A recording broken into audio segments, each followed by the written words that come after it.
สามารถออกได้มันก็คมคาเนาะมันก็จะออกคม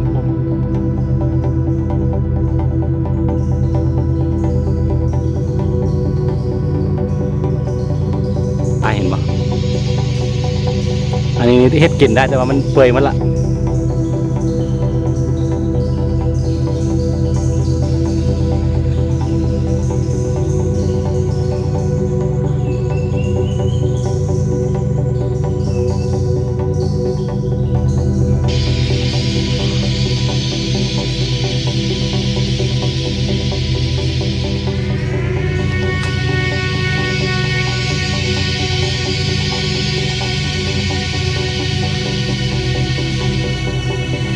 กาวทักทายสบายดีทุกคนที่กำลังติดตามมักส้มเนาะยินดีต้อนรับเข้าสู่ซองอาคาน้อยเนาะ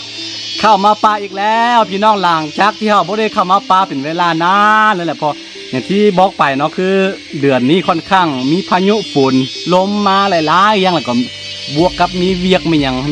านอย่างหลายเด้ก็เลยว่าบ่ค่อยได้เข้าปลากันเนาะแล้วก็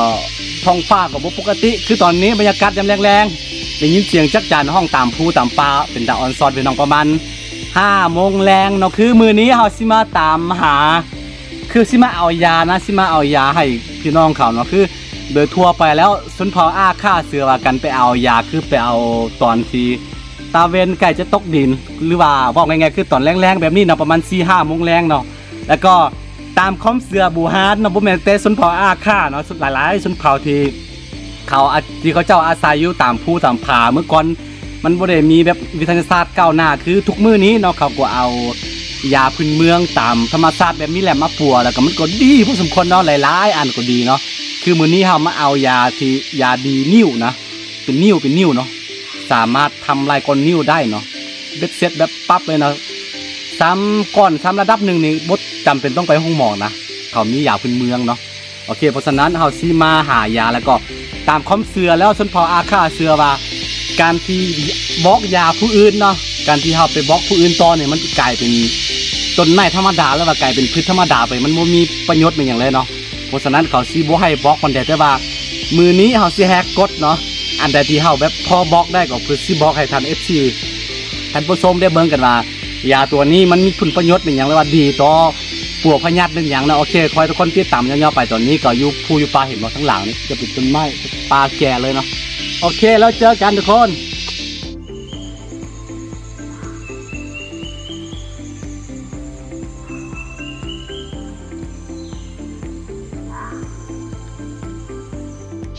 ในข้อควรระมัดระวังเวลาเข้าป่าคือที่ค่อยย่ำตลอดเนาะต้องระมัดระวังเรื่องงูเขียวเนาะงูเขียวแล้วว่าสัตว์ที่จำพวกมีพิษพวกตะขาบไม่ยังช่วงฤดูฝนแบบนี้มันค่อนข้างมักเนาะค่อนข้างออกมาหากินไม่ยังละหรือว่าดีบ่ดีเฮาเวลามันนอนเขาไปเอาหัวไปตามก็มีเนาะบางเทื่อแล้วก็อีกอันปัญหาที่หนึ่งที่อันตรายที่สุดคือไข้ยุงเนาะเพราะว่าหน้าฝนแบบนี้ต้องมีไข้ยุงเพราะฉะนั้นเพื่อความปลอดภัยต้องเซฟตัวเองให้ระดับหนึ่งผู้ใดเป็นพวกนักเดินป่าสมัครเล่นบ่ให้เข้าป่าช่วงหน้าฝน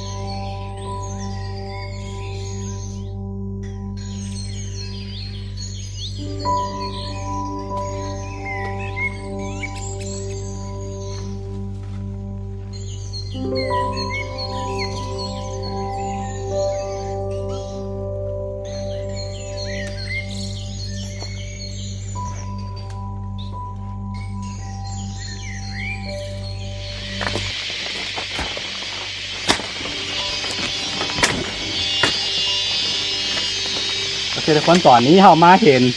พืชชนิดหนึ่งที่เอาไส้เข้าในกันนั้นยารักษาพยาธินิ้วหรือว่าเป็นก้อนนิ้วนะทุกคนนี่ใบมันประมาณนี้เนาะทุกคนเนาะนี่เนาะแล้วก็มันจะมีโบแมนซัพพอร์ตแต่ต้นเดียวนี้แล้วที่เราจะใส่เข้าในกันเห็ดอันปัวพยาธินิ้วนะคือเราจะใส่อันไม่ยังเกาะเปลือกของไม้พายหรือว่าไม้พายเปลือกของอัน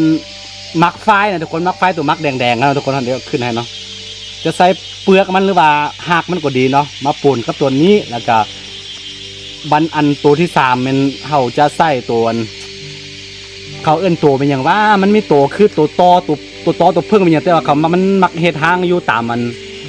ตามเฮือนเป็นอย่างนั้นเป็นมันเอาขี้ดินมาเห็ดคือตัวตอเป็นอย่างเนาะแต่ว่าเอาขี้ดินนั้นมาเห็ดทางนะตัวเป็นอย่างไม่แน่ใจขั้นผู้ใดพูดหรือคอมเมนต์เนาะเอาห้างตัวนั้นใส่น้ำเนาะแล้วก็ไปต้มกินแล้วก็ขับคล้องว่า ก้อนนิ้วก้อนธรรมดาเนี่ยมันสามารถออกเองได้เลยทุกคนนี่มา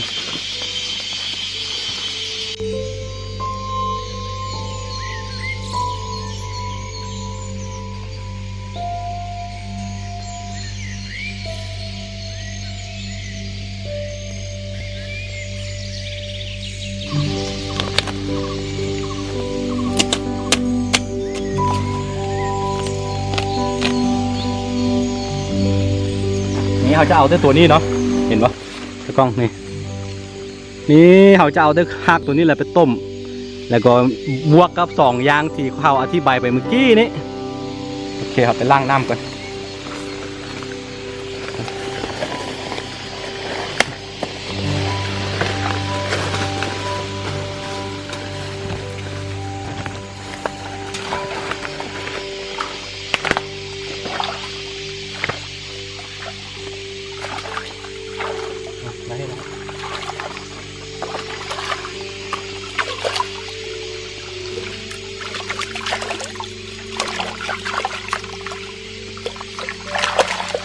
นี่เนาะ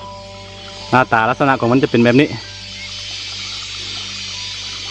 เอาไปต้มแล้วรสชาติของมันจะออกขมๆนิดนึงเลยพี่น้องเด้อแต่ว่าเพื่อแลกกับสิ่งที่เราได้มาคือก้อนนิ้วที่เราเป็นนิ้วอายุสามารถออกได้มันก็คมคาเนาะมันจะออกขมๆพืชชนิดใดที่เป็นยามันก็จะออกขมๆมาแล้วอย่างที่บอกไปเมื่อก่อนเขาบ่มีพวกยายุทธศาสตร์ยังบ่ได้ก้าวหน้าแบบนี้เนาะเขาก็จะพึ่งพาแบบนี้แหละทุกคนแม้กระทั่งบางกรณีว่าเส้นเลือดตัดขาดเวลาอยู่ป่าเป็นอย่างก็สามารถห้ามเลือดได้แบบเบ็ดเซ็ตแบบบ่ให้ยศไม่ได้ยศเดียวนะเขา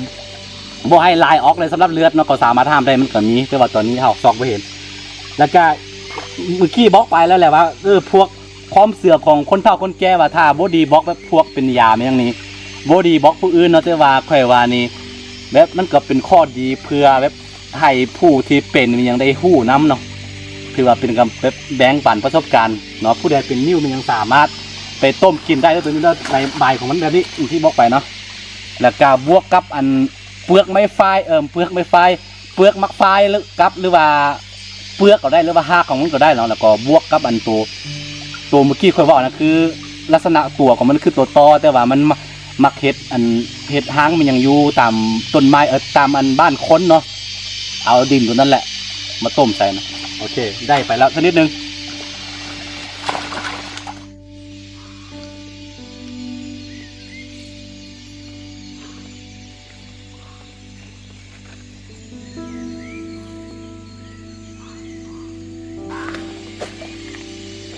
คือจำพวกมอด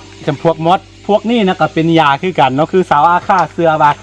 ตัวนี้สามารถแบบบรรเทาเวลาอาการปวดท้องหรือว่าเจ็บท้องมีอย่างแบบ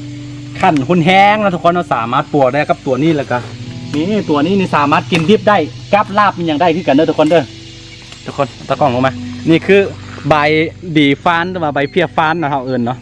สามารถไปกับลาบมีอย่างก็ได้ค่อนข้างรสชาติค่อนข้างขมแล้วก็เอาตัวนี้มาผสมเข้ากันเนาะย่ำเราสามารถบรรเทามอดพวกนี้เนาะนี่อันนี้จะเป็นขึ้นตามนี้เนาะโอ้สุดยอดสามารถบรรเทาอาการปวดท้องแล้วเจ็บท้องได้ทุกคนเนาะนี่คืออีกยาประเภทหนึ่งที่สุนทรอาฆานำใส่กันแต่ว่าสุนทรอาฆาแต่ละแซงบ่คือกันเนาะยามันมียาของใครของมันเป็นความลับนะทุกคนเขาบ่ค่อยบอกกันดอกแต่ก็อีกพืชอันนึงที่ขึ้นตามต้นไม้ตัวนี้เห็นแล้วก็พอดีคิดฮอดตัวนี้คือต้นฉบับดั้งเดิมที่ถ้าผู้ใดเป็นสุนทรอาฆาจะหู้เนาะตอนนั้นเขาเอาไผ่เข้าบ้านเนาะเขาจะปั้นข้าวเหนียวเป็นยังตีเป็นยังก็ไฟเจ้าสาวนะทุกคนเนาะเวลาเจ้าสาวเข้าบ้านเจ้าเบาเนาะเขาจะเอาพวกปั้นข้าวเหนียวเป็นยังหรือว่าความซูมาบางคนก็เอาขี้ข้อยไปปาดก็มีทุกคนแต่ว่าต้นฉบับดั้งเดิมแท้ๆของอาฆาเขาจะใช้ตัวนี้เนาะตีเวลาเอาเจ้าสาวจักเฮือนเจ้าสาวมาเฮือนเจ้าเบาเนาะเขาจะตีและตัดอย่างนี้ตัดตัวนี้แล้วก็บ่ต้องตัดง่ายๆนะพ่อเป็นพิธีนะเมื่อก่อนนี่ใส่แห้งสุดเลยแต่ว่าหลังๆมันก็ใส่เป็นพ่อเป็นพิธีเนาะแกงใส่เจ้าสาวนี่คือลาบือหรือโซกาดอทุง โอเค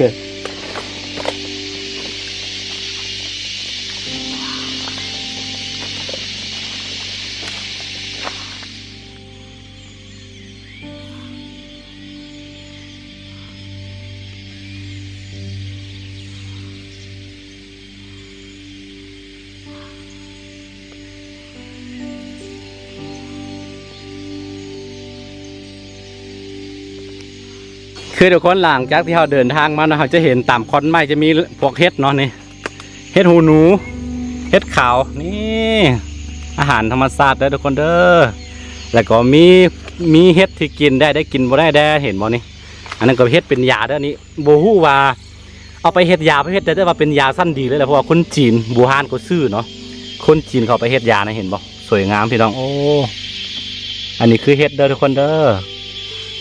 นี่คนจีนเอาไปเฮ็ดยามีมดมะไก่ลายเห็นบ่อันนี้เฮ็ดกินได้แต่ว่ามันเปื่อยหมดละโอ้สวยงามทุกคนธรรมศาสตร์คือสิ่งมหัศจรรย์ที่ถ้าให้คนมนุษย์เราไปค้นหามันเนาะคือตัวนี้กินได้ทุกคนเด้อนี่กำลังออกอ่อนโอ้โห amazing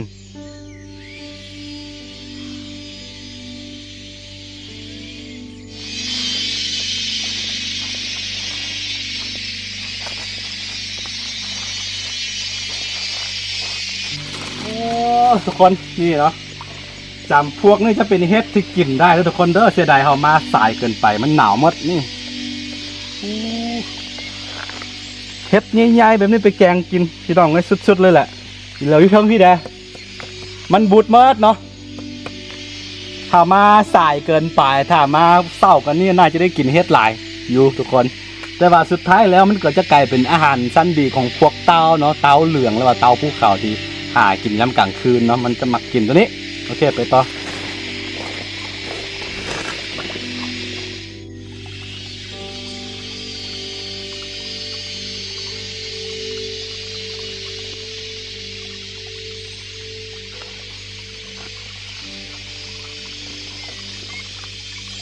คือตอนนี้เราเห็นพืชชนิดหนึ่งที่น่าจะเป็นอาหารสั้นดีของพวกกระรอกนี่เนาะมี3สั้นคือจะมีเม็ดแล้วก็จะมีเปลือกมันโอเคเดี๋ยวจะเอาเปลือกมันให้เบิ่งพร้อมนี่เนาะเป็นเปลือกอย่างนี้ตัวนี้แบบนี้สไตล์แบบนี้โบแน่ใจคือกันว่ามันเป็นประเภทใดลองแกะเบิ่งกันโอเคสวยงามพี่น้องคือดอกไม้เลยแต่ว่าที่จริงมันเป็นผลไม้ป่าเด้อนี่โอ้บนแน่ใจคือกันว่ามันเป็นรุ่นใดอ๋อค่อนข้างแข็งแล้วก็ต้องมาสวยงามพี่น้องนี่เห็นป่ะโอ้สวยงามไม่หลีนี่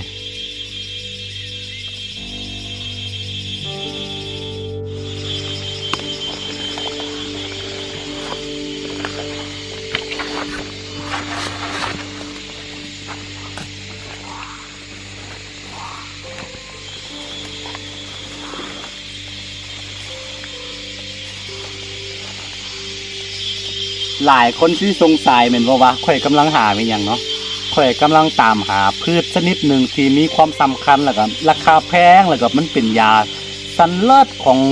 ชาวจีนเนาะบ่แม่นชาวจีนและอาคาเองก็เป็นใส่คือกันเนาะตอนนี้เราต้องมาตามหากันพืชตัวนี้นี่บอกปั๊บเห็นปั๊บนี่เห็นบ่ก็ต้องลงมาพี่นี่เห็นบ่เสื้อว่าหลายคนเคยเห็นแล้วแหละเบิ่งซะก่อนนี่เนาะนี่นะทุกคนเบิ้งจากลักษณะใบของมันเราจะออกใบลายๆสวยงามนะสีสันสวยงามแล้วก็ค่อนข้างมีราคาแพงเลยแหละตัวนี้เนาะถ้าไปขายจีนเนาะโลหนึ่งเนาะโลที่อบแห้งแล้วประมาณ20,000 บาทนะทุกคนเด้อแพงเลยแหละนี่เนาะโอ้ประมาณ5,000 หยวน6,000 หยวนพอนะค่อนข้างแพงเนาะนี่คือพืชที่หายากแล้วก็เป็นพืชที่ใกล้สูญพันธุ์นั่นแหละทุกคนเพราะว่ามันมีราคาแพงในตลาดแล้วก็ชาวบ้านเขากำลังหากันนะตัวนี้เนาะคือแล้วก็เขาสิมาบอกผลประโยชน์ของมันเนาะคือโดยทั่วไปแล้วสำหรับสาวอาค่าเขาจะนำใส่เวลาอบแห้งแล้วก็เป็นน้ำใส่เวลาแบบเจ็บเขี้ยวเป็นอย่างนึงว่าเส้นประสาททับเขี้ยวบอลเขาจะใส่ตัวนี้เนาะอมตัวนี้มันดีเลยแหละแล้วก็อีกอันนึงแล้วก็หรือว่าอบแห้งแล้วเราก็ไปต้มเนาะเป็นยาสมุนไพรสั้นเลิศดีเลยล่ะยังมาเห็นชาวจีนเขาไปเอาไปใส่ยาแหละกันบ่เป็นยาดีเนี่ยเขาบ่ลงทุนซื้อเป็นโล1-2-3 หมื่น บาทนะทุกคนเนาะนี่ค่อนข้างหายากทุกคนหญ้าใบร้ายสวยงาม สวยงามนี่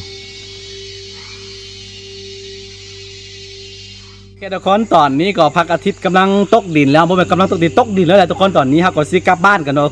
ถือว่าคลิปนี้เป็นคลิปที่คิดว่ามีประโยชน์ต่อท่านผู้ชมบ่หลายกว่าน้อยเนาะถ้าผู้ใดมีอาการมีอย่างหรือว่าอย่างที่บอกไปมีพยาธิมีอย่างที่เกี่ยวกับที่เคยเสนอไปยาพวกนี้เนาะสามารถไปหาแล้วก็มาต้มกินมาใส่ไม่อย่างก็ได้ทุกคนเนาะถ้าใครมักคลิปแบบนี้ก็โอเคเนาะอย่าลืมเนาะกดไลค์กดติดตามซองอาคาน้อยเนาะเผื่อบริพัตรวิดีโอไม่มาจากซองอาคาน้อยเนาะโอเคแล้วเจอกันในคลิปหน้าเนาะถ้าผู้ใดเข้ามาใหม่ก็อย่าลืมกดติดตามเนาะกดติดตามก่อนจึงไปรับชมเนาะโอเคสบายดี